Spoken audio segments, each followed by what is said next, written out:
Hello, welcome to the course SJPHY1B01 Mechanics 1. The contents of this course is taken from An Introduction to Mechanics by Klepner and Kolenko. We'll continue to discuss topics from Chapter 2, Newton's Laws. In the last class, we have discussed about the effect of contact forces in daily motion. Today, we will talk about an important class of motion known as a simple harmonic motion, which is quite ubiquitous in the physics world. So probably you are already familiar with this type of motion. If you look at a simple pendulum, so if you pull the bob to one side and release it, you will see that it oscillates about an equilibrium position, right? Or similarly, if you take a spring mass system, take a spring, attach a mass to it, you will see that the spring is oscillating about its mean position or equilibrium position. Here, the first thing to remember is that in the case of simple pendulum, when you pull the bob to one side, you are applying a force, but the applied force exists only for a fraction of a second at the initial time only. After that, the entire motion is governed by what is known as a restoring force. So you pull bob to the right hand side, then the restoring force acts in the opposite direction. It tries to bring the bob back to the equilibrium position. So as a result, the bob is going to move in the opposite direction. Similarly, when the bob reaches the leftmost position, once again, the restoring force tries to bring it back to the equilibrium position, so it starts to move in the opposite direction. So the entire motion is governed by the restoring force. So with that understanding, let's define what is simple harmonic motion. A particle executes simple harmonic motion, SHM, when it oscillates periodically in such a way that the restoring force acting on it is proportional to the displacement from the equilibrium position, and the restoring force is also directed against the displacement, right? So here, if you pull the bob to 30 degree and release it, you will see that it moves in the opposite direction almost to 30 degree. Or if you increase the angle, pull it to 45 degree and release it, it will move in the opposite direction almost 45 degrees. So as you increase the angle, basically you are increasing the displacement from the equilibrium position. Consequently, the restoring force also increases. Similarly, if you displace it to the right, the restoring force bring it back towards the left. Same way, if you displace it to the left, restoring force will bring it back in the opposite direction towards the right. So with these two characteristics, we can define, or we can give a nice form to the restoring force. We know that a restoring force is proportional to the displacement. Also, if you call displacement from the equilibrium position as x, then F is proportional to x, and we also know that it is directed against the displacement, so F is proportional to minus x. Now the proportionality you can replace with a constant. So in the case of a mass spring system, this constant is nothing but the spring constant. So you have restoring force Fs is given by minus kx. This is known as Hooke's law. As you see, this is a linear equation or a first order equation. Now a force which obeys this kind of a linear equation is known as linear restoring force. So you can also define simple harmonic motion as some motion of a mass which is acted upon by a linear restoring force. Now such a system which executes simple harmonic motion is known as simple harmonic oscillator or just harmonic oscillator. Now in this diagram you can see the relation between applied force and the restoring force very clearly. So if you take x equal to 0 as the equilibrium position, when you apply a force towards the right, the spring is getting extended. So here the displacement is positive displacement, right? Now the restoring force acts in the opposite direction, so you have a negative restoring force which acts towards the left, which will try to bring the the spring back to its equilibrium position. Similarly, when you compress the spring, you are applying a force in the negative direction. So consequently, you have a negative displacement, and as a result of that, the restoring force is going to be in the positive direction. Now, this linear relation between the restoring force and displacement holds true only when the value of the displacement is very small.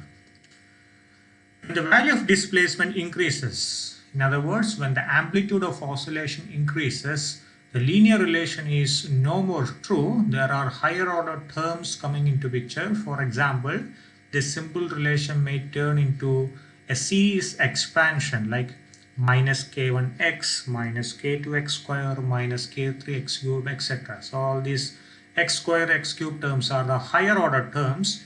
In other words, the linear equation turns non-linear, and such a oscillating system is known as an anharmonic oscillator. So in summary, a harmonic oscillator turns into an anharmonic oscillator when the amplitude of oscillation increases. So in the case of harmonic oscillator, the force equation is a linear equation, whereas in the case of anharmonic oscillator, this is a non-linear equation. Now let's try to understand what it's like writing down the equation of motion in the case of simple harmonic motion. So let's take the classic example of a spring mass system, spring and a block. So a block of mass m is attached to one end of a horizontal string, and the other end of the string is fixed. The block rests on a horizontal frictionless surface, so you don't have to consider the friction force. And what motion is possible for the block.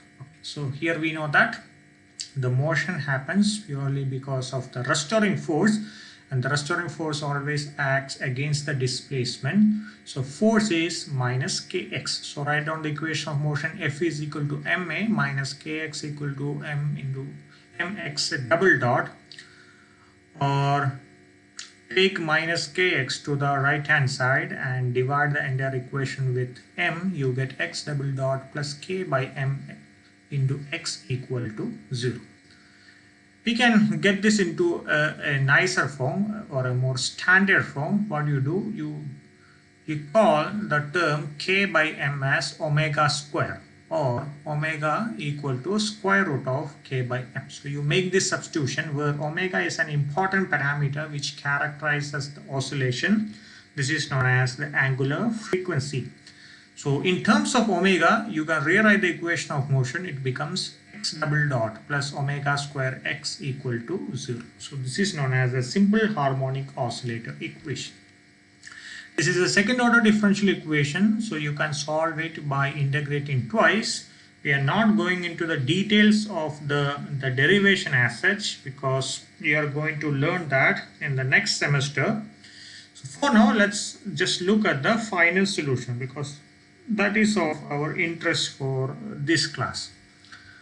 Now the final solution, the position as a function of time, this is going to be x equal to a sine omega t plus b cos omega t. So I have a sinusoidal function here, sine and cosine. These are known as sinusoidal function. That's why the solution of the harmonic oscillator is known as a harmonic function. Anything which is sinusoidal is known as a harmonic function.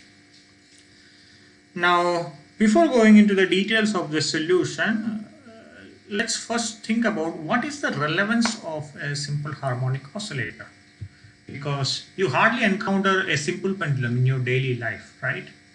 Maybe a spring mass system somewhere you will encounter. For example, when you're traveling in a vehicle, the suspension system consists of a spring. Other than that, you may not encounter this much in your daily life, right? So what is its relevance?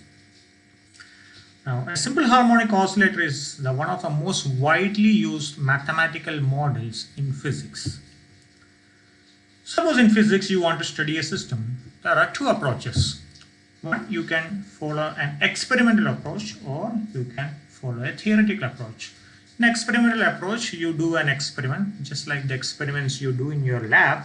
You measure various parameters and using that you try to study the behavior of the system.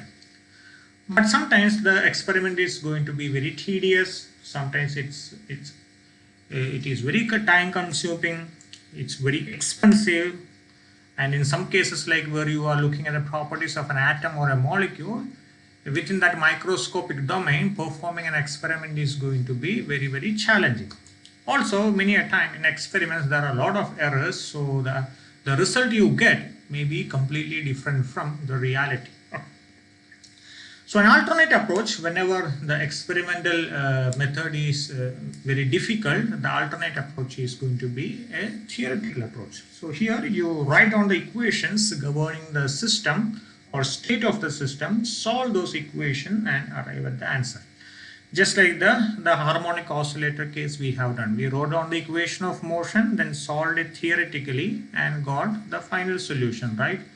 On the other hand, experimentally, if you wanted to measure the displacement, then what you do at a given time, you freeze the bob and you measure the displacement using a meter scale, right? That is the experimental approach. Now, this kind of a theoretical approach is okay when the system is relatively simple, but most of the systems in the physics world are very complex. If you take, for example, 1 mole of oxygen, right? 1 mole of oxygen is going to have a Avogadro number of oxygen molecules, right? So you have a large number of atoms. Inside each atom you have a large number of electrons, and all these electrons are interacting with each other. Then there is interaction between electron nuclei, the atoms are colliding with each other, and all sorts of things are happening. And if you want to write down an equation for such a dynamically behaving system, it's going to be very, very challenging. Okay. So theoretically, you have a limitation. So now you are looking for an alternative. You will be wondering, instead of dealing with this complex physical system, can I approximate to a simpler form or a simpler mathematical model? So this is where the relevance of mathematical models coming into picture. So you are replacing a very complex physical system with a much simpler mathematical model. So without mathematical models, your life as a theoretical physicist is going to be very, very painful. Okay. Now, as I said in the beginning, harmonic oscillator is one of the most widely used mathematical models. Suppose you want to study behavior of a material under light. You have a piece of glass, you shine light onto it. You wanted to understand the interaction between light and glass. You want to know how much of light is transmitted, how much of light is reflected, all those things. Okay. Now here, first thing to understand, glass consists of large number of atoms. Inside atom there are electrons and nucleus, and usually they are uniformly distributed. The electron is uniformly distributed around the nucleus. But when you shine light on it, remember, light is an electromagnetic radiation which consists of electric and magnetic fields. Typically, the strength of the magnetic field is very, very weak compared to electric field. So we consider only the effect of the electric field. Okay. So moment you expose the atom to an electric field, what happens is nucleus will move to one side and electron cloud will move to the other side. So there is a charge separation. This is like the dipole. In other words, the atom gets polarized. Now this polarized atom you can approximate to a harmonic oscillator. Here the mass of the nucleus is very, very high compared to the electron. So it is almost unmoving side. So if you look at the spring mass system we have discussed in the previous case, one end of the spring is fixed. This doesn't move. So your nucleus corresponds to this point. On the other hand, electron is very, very light. It can move. So electron is the other end of the system. And there is a binding force between electron and nucleus, and this binding force acts as the spring. So we are talking about a mass spring system or an electron spring system which is connected to an infinite mass known as nucleus. Now, as I said, light consists of electric field, and the electric field is not constant. The electric field oscillates. So when the electric field oscillates, accordingly the electron spring system is also going to oscillate. In other words, you have a simple harmonic oscillator in action here. So when I want to study the interaction of a plate of glass with the light, I can view it as a collection of large number of harmonic oscillators which are oscillating in tune with the incoming electric field. So basically you have approximated your physical system with a mathematical model known as harmonic oscillator. Now what is the advantage of this kind of a mathematical modeling? Harmonic oscillator is one of the most well characterized systems in physics. So you know its equation of motion, and without even solving it, you know the actual solution. So you already know a lot of information by hand. Also, the energy levels of the harmonic oscillator is well defined. So without actually solving the system, you get a lot of important information. Using that, you can analyze the system. So by modeling a physical system using a mathematical model, you can make your analysis much more simple and fast. Okay. So this is the relevance of mathematical model and harmonic oscillator model in particular, and this kind of a model is known as the Lorentz oscillator model. You learn more about it in solid state physics or the spectroscopy courses. Okay. So having impressed upon you about the importance of the simple harmonic oscillator model, let's get back to our original problem. So we had solved the equation. Actually we didn't solve, we arrived at the solution. Now let's see what does the solution tell us. Okay. Now as you see here, I cannot determine the exact position yet because there are two unknown constants. So I need to find out what is the value of these unknown constants. So let's do that using another example. So let's take the case of a spring gun. So a piston of a spring gun has mass m. So this is the piston and is attached to one end of a spring which has a spring constant k. Okay. The projectile is a marble. Projectile is like the bullet. Okay. The bullet is a marble of mass m. The piston and marble are pulled back to a distance L from the equilibrium position and suddenly released. What is the speed of the marble as it loses contact with the piston and neglect friction? Okay. So you pull this spring piston system towards the left. So if you take this position x0 as the equilibrium position, or call x equal to 0 as the equilibrium position, you are compressing the spring to a distance L. In other words, from x equal to 0, you are moving to x equal to minus L. So this is the starting position. So at the time t equal to 0, you are at this position, x equal to minus L. Now you are releasing the system. Now what happens? So because of the restoring force acting towards the right, the entire system moves towards the right, but this point is the equilibrium point, or the spring piston system cannot move beyond this point. So till then the marble and the piston were in contact. From this point onwards only the marble moved towards the right and the piston remains at this position. So you are asked to find out when the marble gets released from the piston, what is the velocity of the marble or the piston. Okay. Now first thing first, as we notice, this is a simple harmonic oscillating system where the restoring force is always acting against the displacement. So initially when these two things are moving, the marble capital M and the piston small m, these two are moving together. They are attached to a spring of force constant K. So I can write down the equation of motion minus Kx equal to total mass m plus m into acceleration x double dot. So we know the standard form of the solution, x of t equal to a sin omega t plus b cos omega t, where the angular frequency omega equal to square root of k divided by m plus m.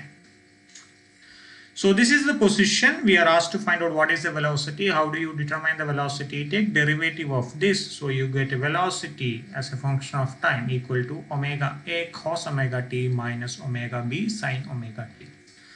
Now you have to calculate the value. The only thing prevents you from that is these two unknown constants a and b. So unless you find out the value of a and b, you cannot determine the exact value of the velocity. Now how do you do that? So any equation solving, especially differential equation, the unknown constants, its value can be determined using either an initial condition or a boundary condition. I have discussed this in one of the earlier classes. So if you are dealing with time derivatives, then you use an initial condition. So you say at time t equal to 0, this is the condition, and using that you calculate the value of the unknown constants. Or if you are dealing with a differential equation with respect to space, like d by dx or d by dr, then you use a boundary condition. You say, okay, at x equal to 0 or at x equal to some particular value, this is the condition. Using that, you determine the value of the unknown constant. Okay.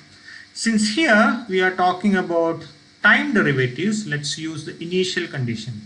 What is the initial condition? We know that at time t equal to 0, the spring is compressed to a position x equal to minus L, right? So you can write the initial condition x of 0 or position x at time t equal to 0 equal to minus L. And we know that at this point the marble and the piston both are not moving, so velocity at time t equal to 0, v of 0 equal to 0. So these two are our initial condition. Now using this we can calculate the value of a and b. How do we do that? So we know that x of 0 equal to minus L. So this is the expression for x. So in terms of, in the place of t, you put t equal to 0. So x of 0 is going to be a sine 0 plus b cos 0. Cos 0 equal to 1, sine 0 equal to 0. So you get b equal to minus L. Same way, going to the expression for velocity, we know that velocity at time t equal to 0. So substitute for t as 0. So you get omega a cos 0 minus omega b sine 0 equal to 0.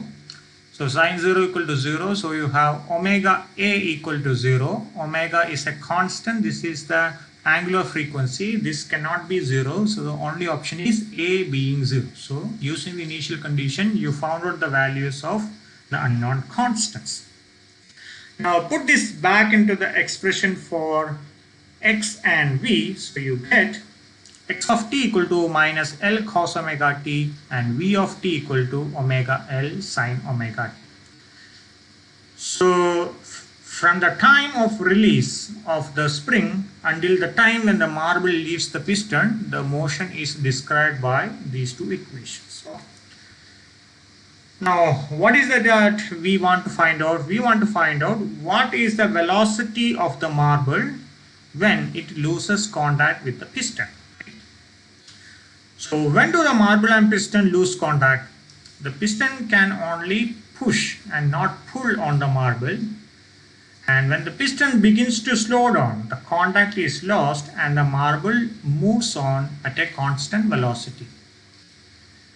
Usually the velocity is not constant, but since we are asked to consider the friction to be 0, we can assume that the marble is going to move with constant velocity. So here once again, remember, at the initial point, at time t equal to 0, the spring is compressed to the point x equal to minus L. And when you release, what happens? Both the piston and the marble, they are going to move towards the right. So initially they are at rest, velocity is 0. Slowly velocity is going to increase. Finally, when the spring reaches its equilibrium position, the velocity is maximum.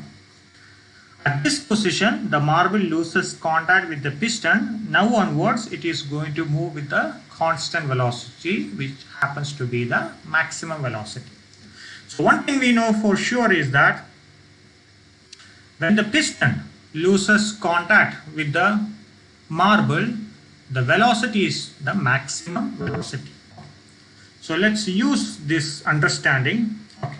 So we know that this is the expression for velocity, and we know that when the marble is released, its velocity is maximum. So let's see what is the condition for this equation to reach the maximum value. L and omega, these two are constant, they do not vary. So the only thing which varies is the sinusoidal function. So we can say velocity reaches maximum when the sine function reaches its maximum value. And what is the maximum value for a sine function? Plus 1.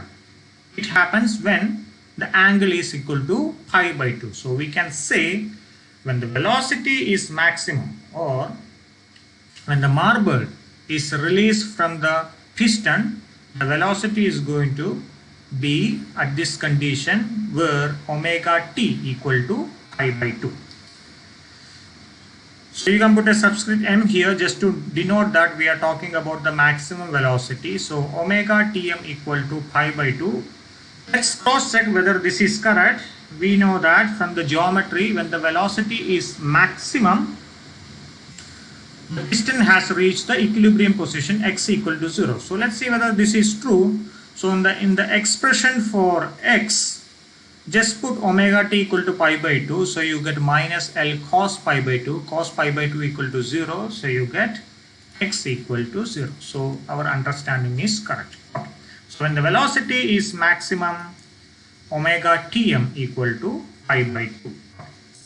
Now you can substitute this in the expression for velocity and calculate the value. So v of t or v max is going to be omega L sine pi by 2. Sine pi by 2 equal to 1.